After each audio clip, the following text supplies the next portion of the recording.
లో తందూరి పన్నీర్ టిక్కా రెడీ అవుతోంది. Boiled vegetables ready అయిపోయాయి. చికెన్ పులావ్ కూడా అయిపోయింది, దమ్ములో ఉందన్నమాట.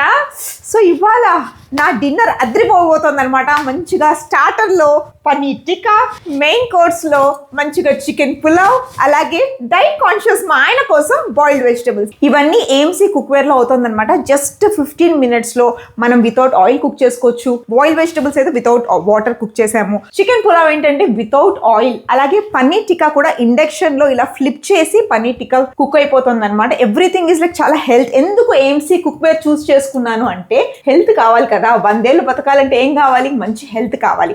సో హెల్త్ మనది బాగుండాలని నేను నా పాత కుక్వేర్ అంతా, అల్యూమినియం కుక్వేర్ అంతా ఒక్క టన్ను కానీ మొత్తం బయటపడేసాను. ఇప్పుడు అంతా ఏఎంసీ కుక్వేర్ తో నేను అప్డేట్ చేసుకున్నాను నా కిచెన్ లో. సో ఇప్పుడు ఏంటంటే నాకు టైం లేనప్పుడు కూడా కుకింగ్ అనేది చాలా ఫాస్ట్. 2 minutes లో చికెన్ పులావ్ అయిపోతుందా, 5 minutes లో మటన్ ఉడికిపోతుందా, 10 minutes లో పాయ ఉడికిపోతుందా? అన్బిలీవబుల్ అనుకున్నాను. ప్రాక్టికల్ గా బిలీవబుల్ చేశారు.